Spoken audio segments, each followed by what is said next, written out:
अब पाठशाला में अगले चैप्टर की बात, जिसमें आपको बताएंगे कि ममता बनर्जी को क्या सच में संतों ने हार का श्राप दिया था।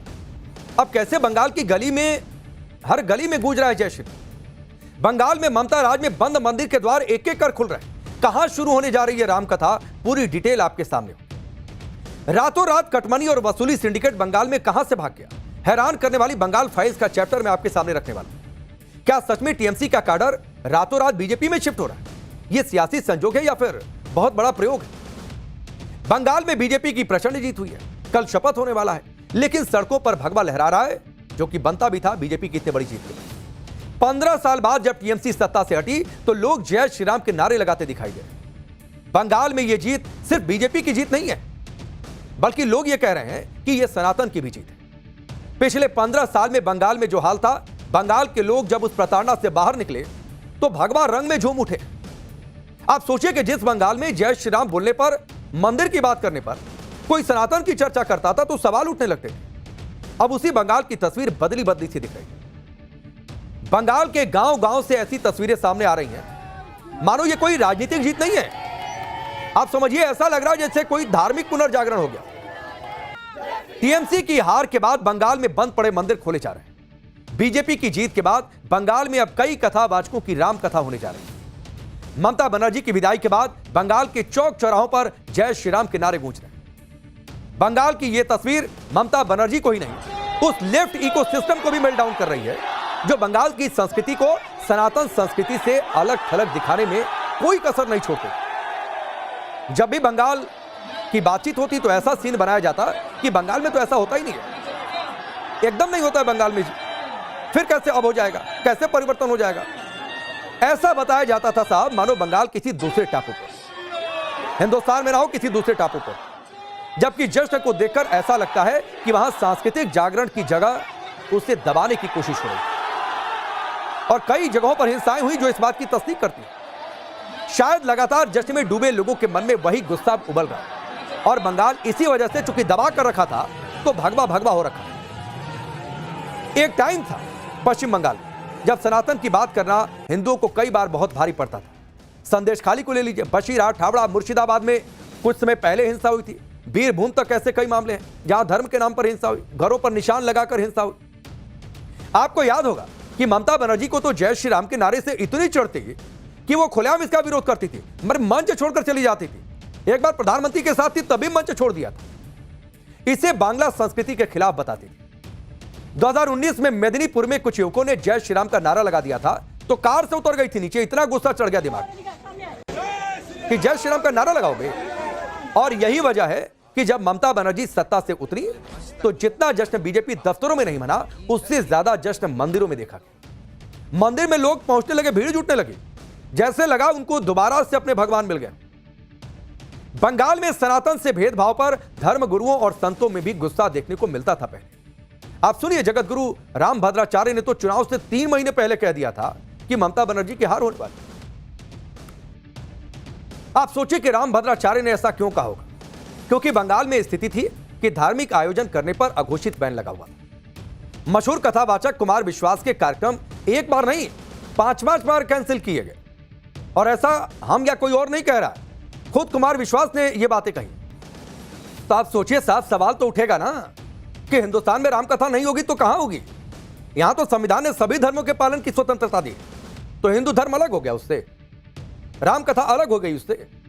जिस बंगाल में धार्मिक आयोजन पर अघोषित बैन था, वहां कई जगह ऐसी भी हैं जहां मंदिरों में ताले लगे थे। हमने आपको आसनसोल की तस्वीरें दिखाई थी, जहां बीजेपी की जीत के बाद 4 साल से बंद दुर्गा मंदिर को खोलने के लिए हिंदुओं की भीड़ उमड़ गई। आसनसोल का दुर्गा मंदिर बंगाल का इकलौता मंदिर नहीं है जहां आरोप लगते रहे कि टीएमसी ने मंदिरें बंद करवा दिया। ममता बनर्जी और उनकी पार्टी के ऊपर पिछले 15 साल में कई बार हिंदू मंदिरों और हिंदू पर्वों से भेदभाव का आरोप। आप देखिए कि बीरभूम के कांगला पहाड़ी दुर्गा मंदिर को लेकर भी यही आरोप लगा था। आरोप था कि 300 हिंदू परिवारों को 25 मुस्लिम परिवारों के विरोध के चलते दुर्गा पूजा आयोजित करने से रोक दिया। कांगला पहाड़ी दुर्गा मंदिर में यह स्थिति 4 साल से अधिक समय तक बनी रही। साल 2017 में मुहर्रम के दौरान दुर्गा प्रतिमा विसर्जन को रोकने या सीमित करने का आरोप लगा था। सरकार ने आदेश दे दिया था कि रात 10 बजे के बाद और मुहर्रम के दिन दुर्गा प्रतिमाओं का विसर्जन नहीं होगा। इस मामला चला गया कलकत्ता हाईकोर्ट, राज्य सरकार को फटकार लग गई। कोर्ट ने कह दिया कि सरकार किसी एक समुदाय के त्योहार के लिए दूसरे समुदाय के अधिकारों को मनमाने ढंग से थोड़े न छीनेगी। ये हो रहा था कोलकाता में, बंगाल में। कोलकाता की एक और तस्वीर आपको दिखाता हूं। बाईपास रोड पर स्थानीय हिंदू लोगों ने चंदा करके इकट्ठा करके ठाकुर जी का मंदिर बनवाया था, लेकिन आरोप है कि मंदिर पर टीएमसी पार्षद के पति ने कब्जा कर लिया। मंदिर पर कब्जा कर लिया। यही नहीं, मंदिर के अंदर मूर्तियों के नीचे भी अपना नाम लिखवा दिया। अब जब बीजेपी सत्ता में आई तो टीएमसी पार्षद के पति से मंदिर का कब्जा छुड़वाया गया। टीएमसी पर मंदिरों को लेकर क्या आरोप लगे, जमीनी हालात क्या रहे, हमारी संवाददाता की एक रिपोर्ट आप देखिए। ईएम बाईपास पे हम मौजूद हैं। ये देखिए एक मंदिर है, ठाकुर जी का मंदिर है, और अगर इस मंदिर के अंदर आप देखेंगे तो देखिए मंदिर के अंदर भगवान की मूर्ति होती है, लेकिन यहाँ पर जो तृणमूल कांग्रेस के जो काउंसलर हैं उनका नाम लिखा हुआ है भगवान के नीचे। और बताया जा रहा है कि लोग ऐसा आरोप लगा रहे हैं कि उन्होंने इस मंदिर के ऊपर भी कब्जा कर लिया था। ये देखिए अगर आप देखेंगे तो पहले मंदिर का जो चौखट है नीचे, यहाँ भी तृणमूल कांग्रेस के जो काउंसलर हैं उनका नाम लिखा हुआ है।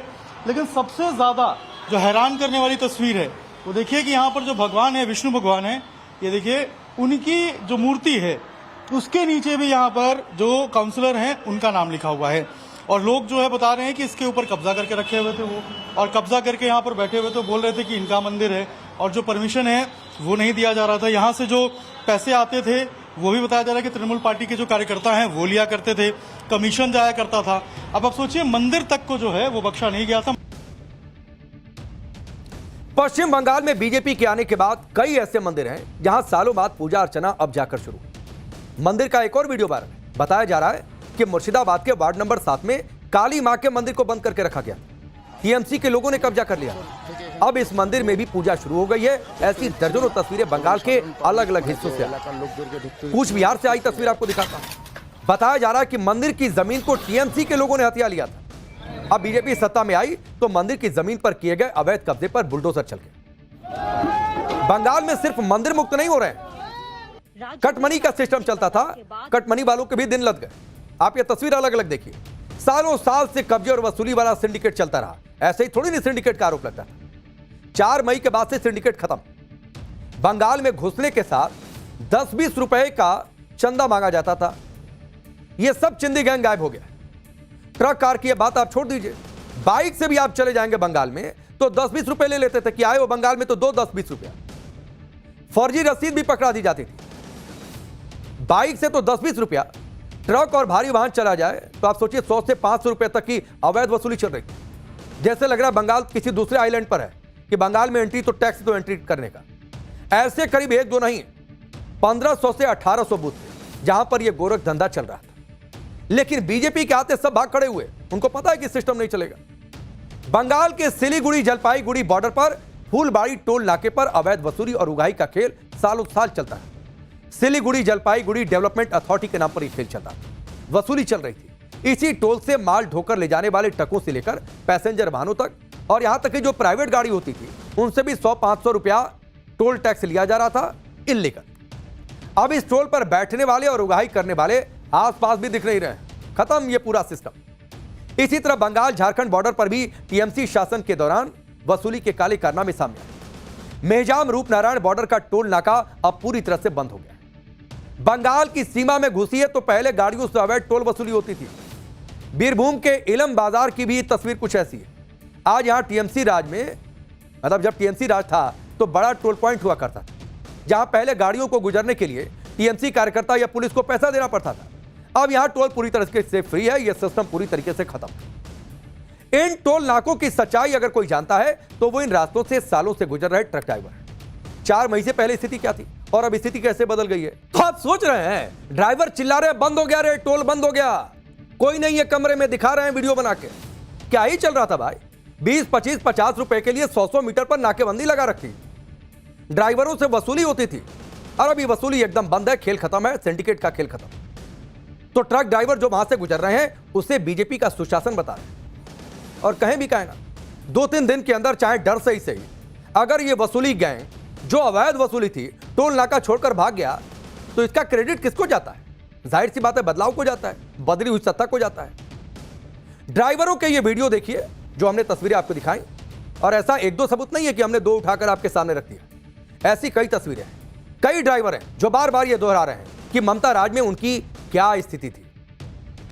तो साहब देख रहे हैं आप खुद से, ये वो ट्रक ड्राइवर हैं जो आधा जीवन गुजार देते हैं, आधे से ज्यादा जीवन गुजार देते हैं रोड पर, और ऐसी अवैध वसूली का सामना पिछले कई साल से कर रहे थे, क्योंकि लेफ्ट का इकोसिस्टम था। उसके बाद टीएमसी ने उसे कैरी फॉरवर्ड कर दिया, लेकिन अब कैरी फॉरवर्ड नहीं, अब फास्ट फॉरवर्ड होकर बंगाल से बाहर है। ये तस्वीरें जो हमने आपको दिखाई, ये अवैध टोल और उससे उगाही जहां पर हो रही थी वहां की तस्वीरें थी। लेकिन इससे भी ज्यादा भयानक और डरावना खेल बंगाल में चल रहा था। कदमगाछी रेलवे स्टेशन की ये दुकान जो हमने आपके सामने ये रखी है ना दुकान, ये देखिए आप, ये दुकान बीजेपी सपोर्टर की थी। आरोप है कि गुंडों ने दुकान के मालिक की पहले हत्या कर दी और फिर उनकी दुकान पर जबरन कब्जा कर दिया और उसे शराब खाने में तब्दील कर दिया। कोविड के बाद से मृत बीजेपी समर्थक की पत्नी अपनी दुकान से कब्जा छुड़ाने के लिए दर दर भटक रही थी कि दुकान दे दो भाई, पति है नहीं, कैसे घर का खर्चा चलेगा, दुकान पर बैठे। लेकिन साहब बंगाल में कोई सुनवाई नहीं हुई और महिला मुख्यमंत्री थी, एक महिला भटक रही थी। 4 मई के बाद अब इस गरीब परिवार को उनकी दुकान वापस मिल गई है। तो यह बदलाव है, यह बदलाव का ट्रेलर है कि गुंडा सब भागने लगे। इसी तरह बीरभूम के सैथिया में तृणमूल कांग्रेस पार्टी के एक दफ्तर से 100 से ज्यादा फर्जी राशन कार्ड बरामद किए गए। वार्ड नंबर 15 में एक टीएमसी दफ्तर में जब छापा मारा गया तो वहां से यह फर्जी राशन कार्ड मिले। आरोप है कि काफी लंबे वक्त से इस दफ्तर से फर्जी राशन कार्ड बनाए भी जा रहे थे और बांटे भी जा रहे थे, और सरकारी सब्सिडी वाले चावल और केरोसिन का गबन किया जा रहा था। भाई साहब मतलब आप समझिए क्या चल रहा था। रोड के टोल से चोरी हो रही थी, लोगों की दुकान से लूट हो रही थी, राशन तक की चोरी हो रही थी। अब एक और तस्वीर आपको दिखाता। यह तस्वीर है नॉर्थ 24 परगना की। वहां का यह स्कूल देखिए, जहां बच्चों के लिए बने इस स्कूल को टीएमसी ने 2 साल तक बंद रखा। दुकान बंद रखा, अवैध टोल वसूली, स्कूल बंद रखा। स्कूल चलाने वाली महिला से 2 करोड़ की रंगदारी मांगी गई। रंगदारी देने से इनकार कर दिया गया तो स्कूल में तोड़फोड़ हुई, लूटपाट की गई, कंप्यूटर छीने गए और बाद में इस पर ताला जड़ दिया। लेकिन सत्ता बदली तो यह तस्वीर देखिए क्या हो गई। स्कूल खुल गया, बच्चे पहुंच गए, दोबारा स्कूल शुरू हो गया। तो क्या यह बदलाव की तस्वीर नहीं है क्या? बदलाव की बयार जिसकी चर्चा हो रही है, यह सिर्फ कब्जा मुक्ति के लिए नहीं बह रही है। नतीजों के बाद जो टीएमसी कार्यकर्ता कल तक नारा लगा रहे थे कि खेला हुबे खेला हुबे, वो आज जय श्री राम का उद्घोष लगा रहे हैं। और सिर्फ इतना नहीं है, बेचैन हो गए हैं, बेकरार हैं, कब बीजेपी ग्रीन सिग्नल दे और उधर एंट्री मार ले। रातों रात वफादारियां बदल रही हैं, क्योंकि डर लग रहा है कि कहीं उधर से कोई बदला लेने पर आ गया तो क्या होगा। हालांकि बीजेपी ये मैसेज कर रही है और होना भी नहीं चाहिए कि बदला लिया जाए, बदलाव होना चाहिए। अब सवाल है कि क्या सिर्फ पॉलिटिकल सर्वाइवल के लिए टीएमसी का कैडर बीजेपी का झंडा उठाने के लिए तैयार है? और अगर ऐसा हुआ तो सवाल है, और वाजिब सवाल है, कि बंगाल में बदलेगा क्या? टीएमसी का कैडर बीजेपी में शिफ्ट हो जाएगा, कुछ समय के लिए गुंडे बदमाश भाग जाएंगे और फिर वापस से शुरू हो जाएंगे। इसीलिए सवाल उठ रहा है कि यह कैडर शिफ्टिंग रुकेगी कैसे? यह जाहिर सी बात है देखना बीजेपी को होगा और उसे तय करना होगा कि भाई ये लोगों ने बदलाव के लिए वोट दिया तो एक कैडर वाला बदलाव ना हो। कैडर शिफ्टिंग के लिए नहीं दिया वोट। बीजेपी भी मान रही है कि बीजेपी के झंडे थामकर उसे बदनाम करने की साजिश चल रही है, लेकिन साजिश पर रोक भाई आप ही को लगाना है, नहीं तो फिर वही हाल हुआ तो आपका भी वही हाल होगा जो अब हो रहा है टीएमसी का। वैसे पॉलिटिकल सर्वाइवल के लिए कैडर शिफ्टिंग के ये आरोप यूं ही बीजेपी नहीं लगा रही, उन्हें बल देने के लिए कुछ घटनाएं और वीडियो सबूत भी सामने आए। खुद बीजेपी के कार्यकर्ता क्या कह रहे हैं आप सुनिए। आपको कुछ लोग आएंगे, इनसे हम आके यहाँ पर बात करते हैं। अच्छा सर, क्या नाम है आपका? मेरा नाम शहादत है। शहादत जी, क्या शुरू से यहाँ पे लोग बीजेपी के हैं, टीएमसी के हैं, किसके हैं यहाँ पे? इधर पहले तो जो निर्मल दत्त था काउंसलर, वो इधर से पुरु तोलाबाजी करता था। ये लोग का मुदी दुकान से 2000 रुपया करके लेता था। इसका पार्टनर था मानिक दास